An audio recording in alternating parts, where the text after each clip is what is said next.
Pessoal, a gente está dando sequência no trabalho aqui. Vou fazer o espigão de água furtada.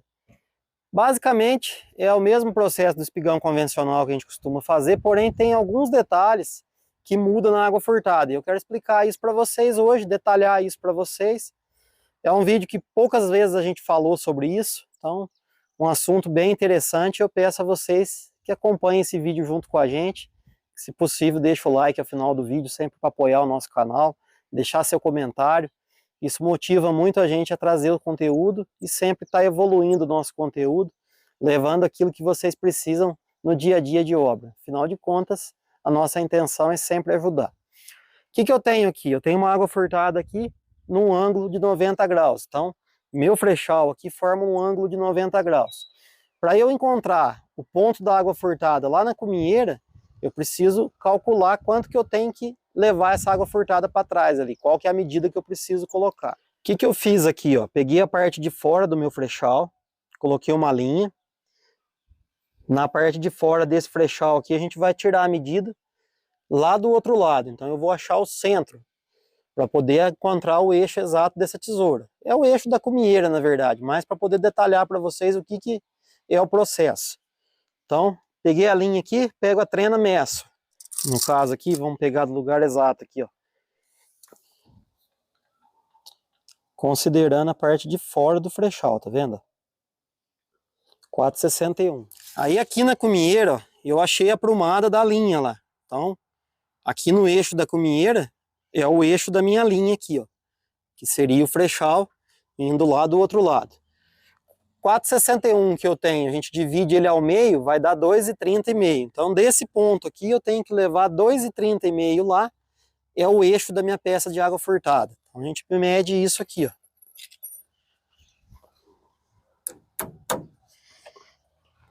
2,30,5 é o eixo da minha água furtada.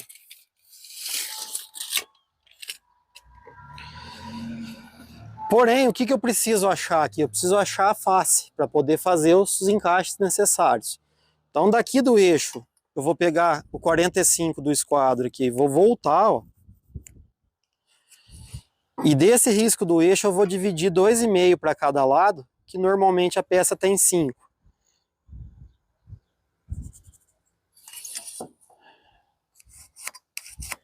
Tá ok? Então aqui nesse ponto aqui, ó, é onde a gente vai encontrar o tamanho da peça de água furtada e também a altura do caibro na peça de água furtada. E esse aqui é um detalhe que muda em relação ao espigão convencional. Normalmente o espigão convencional a gente encontra a altura do caibro do outro lado, que seria o lado de cá. Na água furtada não, a gente encontra a altura do caibro pelo lado de dentro.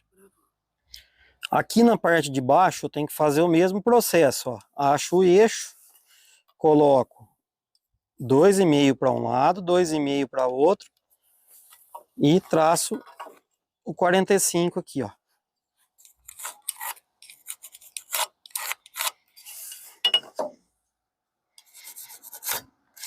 Como esse lado aqui, na parte de cima, é onde a gente vai pegar a altura do caibro, eu vou fazer a mesma coisa.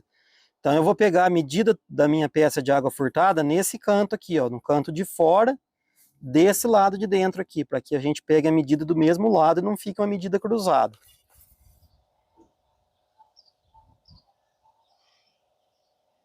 Aí, pessoal, a medida do nosso espigão de água furtada ficou com 3,34 e 3. Eu vou arredondar para 3,34,5. Sempre um pouquinho maior é melhor, que caso eu precisar fazer um ajuste, eu tenho a possibilidade. E 3, 4 milímetros para lá ou 3, 4 milímetros para cá é praticamente insignificante. Então a gente não pode se apegar a isso também. Vamos agora transferir essas medidas para a peça e dar sequência no nosso trabalho.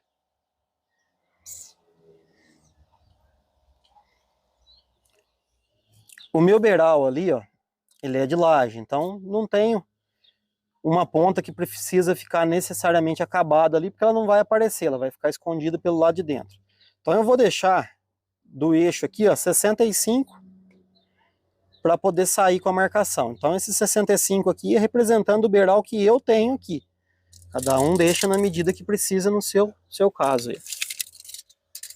Marco 65. faço o risco do eixo da peça.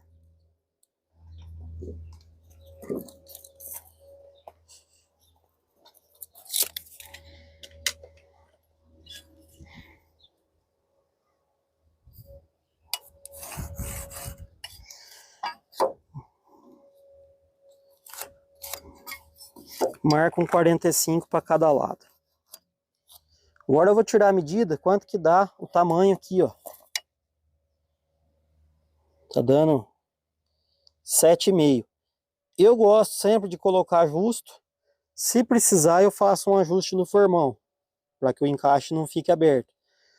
Tem gente que gosta de fazer um pouquinho mais folgado, para não ter que perder tempo de fazer o ajuste. Isso vai de cada um.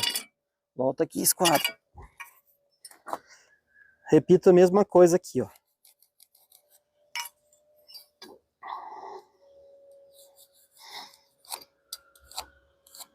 (45 para cada lado). Então, esse ponto aqui nada mais é do que esse ponto aqui onde vai encontrar a peça. Agora eu preciso achar o corte que desce aqui que a gente fala. O que eu vou fazer? O cálculo que eu preciso fazer aqui. Porcentagem dividido pela raiz quadrada de 2. Então, eu tenho 0,40% dividido 14,14. Dá 0,28,2 é a inclinação do espigão de água furtada. Aí eu tenho que fazer 15 da peça vezes 0,28,2, que é a porcentagem que a gente tem aqui do espigão de água furtada. Então, a minha peça tem 15 vezes 28,2. Vai dar 4,2. Então, se eu pegar daqui a aqui, 4,2. Aí eu vou ligar o ponto aqui, ó. Aí entra uma das ferramentas que a gente mais usa aqui na carpintaria, que é a suta, ó. Eu venho com a suta aqui, regulo ela para poder transferir esse corte para o outro risco. Desço o risco aqui na frente, ó. Do outro lado eu faço a mesma marcação.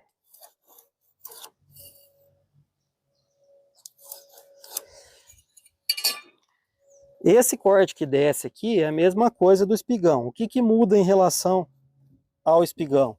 O ponto que eu vou achar a altura do caibro. No espigão, normalmente a altura do caibro ela é encontrada aqui, ó.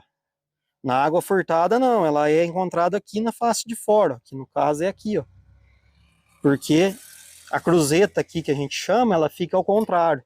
Então eu pego aqui, ó, 5,5, que é a altura do meu caibro. Marco aqui e faço voltando aqui, ó. Tá ok? Viro a peça, faço o mesmo processo do outro lado.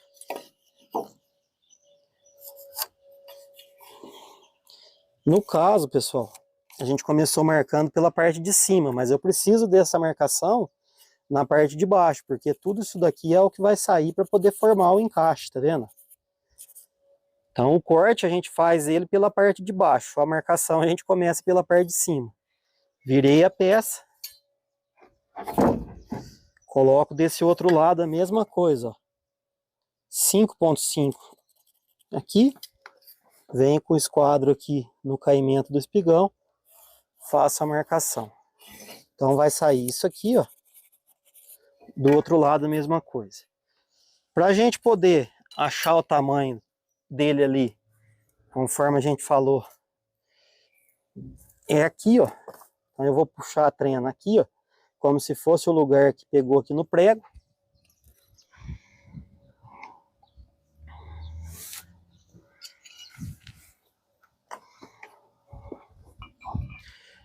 Agora aqui na parte de cima, aqui, ó, 3,34,5. Isso aqui é a face da minha cumieira. Que eu marco os mesmos 5,5 que a gente colocou na parte de baixo, que é a altura do meu caibro.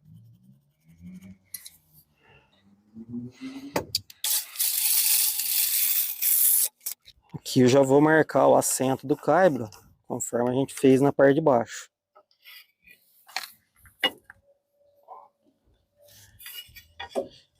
Marco 45. Esse 45, às vezes por conta da inclinação, ele acaba fugindo um pouquinho, mas eu prefiro marcar dessa forma, se precisar eu faço um pequeno ajuste, do que fazer de outra forma e confundir a cabeça de vocês. Então segue esse passo a passo aqui que dá certo, dá para fazer o encaixe de qualidade, seguindo esse processo. Com a suta aqui, ó, eu vou marcar o outro lado.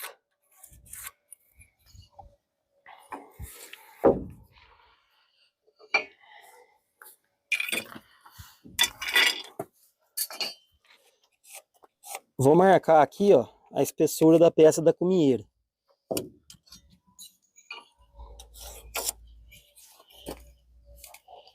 Aí a gente vem com a serra aqui agora e começa a elaborar esses cortes, ó. Então, sai isso aqui, ó. Sai esse aqui. A serra passa direto aqui em 45. A gente entra com ela no esquadro aqui e entra com ela no 45 aqui.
Falo para vocês, quando for cortar, tentar sempre respeitar ao máximo as linhas de corte, mesmo que depois você tenha que fazer um ajuste fino com o formão.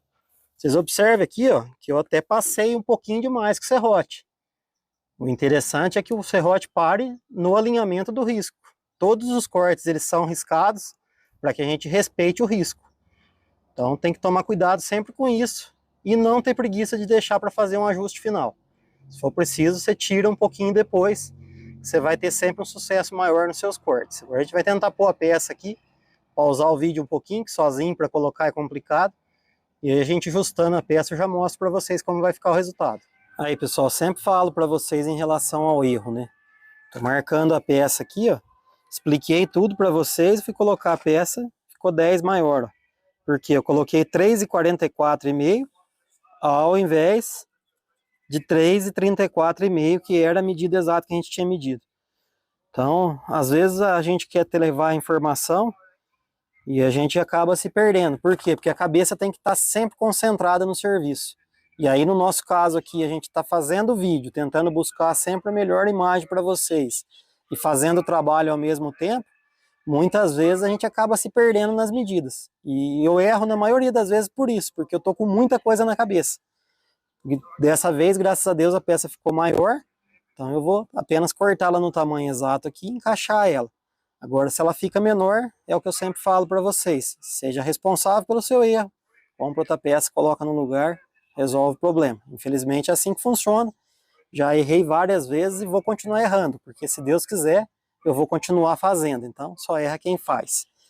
Não vou nem mostrar marcando de novo aqui, porque é o processo que eu já mostrei anteriormente, eu só vou cortar de novo aqui para ajustar o corte.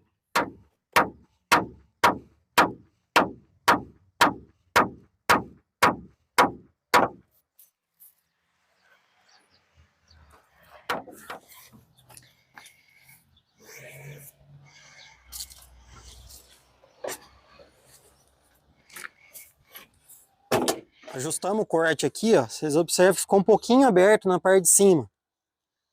Ela tá pegando embaixo, aqui, ó, e tá um pouco aberta em cima. Por que que tá acontecendo isso? Porque essa peça da cumieira, ela tá um pouco torcida. Então, às vezes, você pode fazer o cálculo mais exato possível. Se a madeira tiver alguma diferencinha de torção, você vai ter que ajustar o corte. Isso acontece direto e faz parte do nosso dia a dia. Então, o cálculo para você chegar no encaixe é esse. Mas o que a madeira vai te proporcionar durante o trabalho, aí é só na prática e só na realidade. Tem que trabalhar dessa forma, tem que ter isso em mente. Então aqui é o que eu falo, entra com o serrote, faz um ajuste. Como é um madeiramento bruto, praticamente não dá nem para perceber isso. É que eu tenho que sempre estar esclarecendo isso para vocês, que senão vocês vão fazer e vão falar, o meu corte não deu certo. Mas às vezes o posicionamento da madeira também influencia no ângulo do corte.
Finalizamos o encaixe aqui e a principal diferença do espigão de água furtada para o espigão normal é a altura do caibro, onde a gente pega o ponto de altura do caibro. Então sempre muita atenção com isso, atenção nas medidas para não acontecer igual aconteceu comigo, de repente está cortando a peça menor, quando a gente corta maior ainda a gente tem possibilidade, mas quando a gente corta menor aí fica difícil.